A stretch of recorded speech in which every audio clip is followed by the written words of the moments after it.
Ibn Abbas radiallahu anhu said about those people who write abjad and gaze at the stars, believe in their influences on the earth, I do not see that whoever does such has any share with Allah. How do you translate abjad as, by the way? Alphabet. Okay, so Ibn Abbas in this narration, he says that he was talking about a certain group of people that they take into account the alphabet and they look at astrology, right? We differentiate astrology and astronomy. What does it mean they look into the alphabet? Basically, there's different interpretations of the scholars have, but basically it all goes back to one thing, is that you presume that letters have a certain numerical value or a certain concept behind them. Each letter is going to represent something, okay? So when you go to a fortune teller, some types of them, they will write your name down, okay? Or your name is Yasir, Y-A-S-I-R, okay, so Y represents this, A represents that, S represents this, I represents this, R represents that, okay? So basically, from your name, they are going to derive certain good luck or bad luck things from that, okay? So what is meant by the letters of the alphabet is that when you presume that these type of letters, when you presume that the letters of the alphabet, they actually have a say in your life. They actually have some type of effect on your life. Okay? Or for example, if you come to him on a certain day, he will take the letters of that day and draw some conclusions from that. Or he will ask you to name an object, and whatever you name, he will draw certain conclusions from the object, from the letters of the object that you have named. Basically, it all goes back to another type of fortune telling. Another type of fortune telling. So Ibn Abbas is saying that those people that do this type of fortune telling, either looking at the stars, astrology, or looking at these letters and presuming that they have certain values. And one of the very common systems is that you presume that letters have numerical values. Okay? Letters have numerical values. 786, for example, yeah. 786, you know. If you think that letters have these numerical values, and you think that these numerical values are going to affect you, or cause some type of change in your life, or good or bad fortune, this is magic. Okay? However, obviously, if you do it for some type of code or some type of play, this isn't black magic. You understand the difference? When you actually presume that the letters are going to have an effect on you, or going to cause you good luck or bad luck, depending on what those letters are, this is a type of black magic. Okay? Questions, write them down and we'll put them up here, inshallah. You can answer them again. Move on to the next chapter. Chapter 27, Curing Through Magical Spells. Okay, another chapter title, if you like, is Exorcism. Exorcism, if you like. This could be another chapter title for this, okay? But basically, the chapter title is correct as it stands, that basically, how do you remove magic, okay? How do you remove magic? Once someone has been affected with magic, then how can you get that magic removed from him? Now, know that there are two ways of removing magic from a person. One way is haram, and one way is halal, obviously. When something is haram, the opposite is going to be halal. One way is haram, one way is halal. What is the haram way of moving magic from a person? To fight magic with magic. Okay? One of the ways where you remove magic from a person is to fight magic with another haram act, either magic or another shirk or something. Basically, you do something which is haram. Okay? And obviously the halal way of removing magic is through the Quran, through dhikr, through reading the prayer, through ruqyah, right? All of these stuff that we already discussed about before. Okay?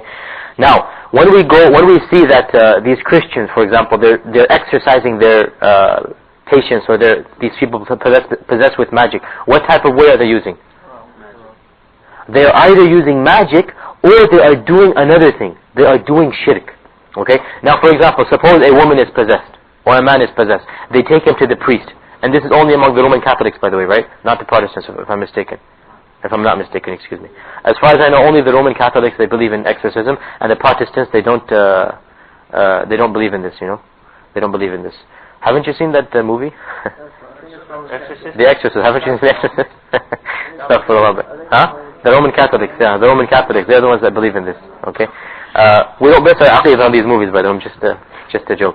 But the point is, when this person goes to the priest, okay, how does the priest remove this quote-unquote jinn or this Satan from him? By doing acts of shirk. By doing acts of shirk, by worshipping the cross, by invoking Jesus Christ, by doing acts of shirk. So when he does these acts of shirk, that jinn is happy. Why is that jinn happy? Because he's just done shirk. What is the goal of shaitan? To make you do as many evil deeds as you can. So when that priest or when that person does that shirk, then that jinn will leave out of pleasure. Another haram way that you can remove magic is you fight it with magic. So for example, you go to a a magician and you say that so-and-so has been afflicted with magic, that magician will call upon a greater jinn, a more powerful jinn than what has affected this person, so that it will remove that magic from the person. In other words, you fight magic with magic. Both of these ways are haram. Okay? Now the way that you should remove magic is through the halal ways, and when we understand this difference of opinion, that there is a halal way and a haram way, not difference of opinion but different classification, then we will understand this chapter. Now, move on. Jabir radiallahu anhu narrates, Allah's Messenger sallallahu alayhi wa sallam was asked about an-nushra, the act of seeking cure for magical spells, incantation. He sallallahu alayhi wa sallam said, it is one of the deeds of shaitan. Move on. Imam Abu Dawud reported that when asked by Imam Ahmad bin Hanbal rahimullah about this, he said, Ibn Masud disliked all this.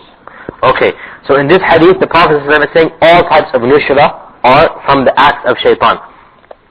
Now obviously he's referring to the nushra, by the way, is removing magic. Okay, nushra is removing magic.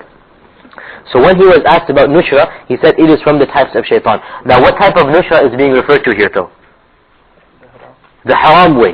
The way that either you practice some type of shirk or do some type of sin, or you fight magic with magic. So everything that involves haram methods is haram to do.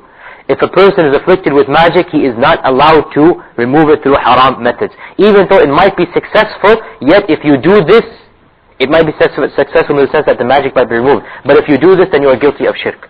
Okay? So the Prophet is saying that these type of nushra, all of them is from shirk. Likewise, Imam Ahmad was asked, and he said Ibn Mas'ud used to like all types of these types of nushra. He used to hate or he used to prohibit all of the haram types of nushra. Now move on. Al-Bukhari reports from Qatada rahimullah, I said to Ibn al-Musayyib, a man is under a magical spell or is unable to cohabitate with his wife. Should we treat him by a nushra or apply some other means to cure the spell? Ibn al-Musayyib rahimullah replied, it is alright because they intend restoration or mending. That which benefits is not forbidden. Okay, now in this section the author is showing you that there are two types of nushra. The first type of nushra was that which is prohibited, and that is using haram methods. Now here, Ibn al-Musayyib, who is Ibn al-Musayyib? We mentioned this. We mentioned Ibn al-Musayyib a number of times. What's his full name? When did he die? Who was he a student of? You were there when we mentioned this, I remember. You were? Yes, exactly. He was the most famous student of Ibn Abbas, Sa'id ibn al-Musayyib. Okay? Sa'id ibn al-Musayyib, he was one of the best students of Ibn Abbas. So Sa'id ibn al-Musayyib was asked about a man who has been afflicted with magic, or a man that could not cohabit with his wife because of magic. And we said over and over again that even to our times the primary purpose for magic is to cause some type of dispute or to mend the relationship between a husband and a wife. So a man might fall in love with a woman who is already married, so he'll go to a magician and cause a spell to occur on that woman's husband. Okay, so that the woman, for example, cannot cohabit with her. So that after a while he will divorce her so that the second man can marry her. Basically, one of the primary purposes for magic has always been around marriage, something to do with marriage. Okay, so Ibn al-Musayyib was asked about a man who has been afflicted with magic so that he cannot cohabit with his wife. Can we exorcise him? Okay, so Ibn al-Musayyib said, yes, there is no problem with this because you're only doing some good. So whatever is beneficial, this is not prohibited. Look what he's saying. Whatever is beneficial, in other words, whatever is using the Quran and Sunnah, the exorcism that is through the halal methods, this is allowed. So don't get confused between these two narrations that just occurred and the narration of Ibn Musayyib. There's no contradiction. You have to understand, exorcism can be of two types. There's the halal exorcism and the haram exorcism. The halal exorcism involves what? Reciting the Quran, doing acts of worship, doing good deeds, basically an Islamic method. The haram acts of exorcism involves doing shirk, doing major, either invoking magic or invoking other deities, basically doing acts that are haram. Okay, so if you were to perform the halal exorcism, is this allowed or not? Ibn Musayyib is saying yes. Halal exorcism, the exorcism which is following the precepts or the rules of the Quran and Sunnah, this is allowed because you're only causing good. You're only causing the husband to come back with his wife. You're only removing the effects of that magic. So don't get confused between these two narrations. Okay, is that clear? Because if a person just reads the chapter from beginning to end, he'll be totally confused. You have to understand the author is trying to show you that there are two types of exorcisms. There is the halal type of exorcism and there is the haram type of exorcism. And what is allowed obviously is the halal type. Now, move on.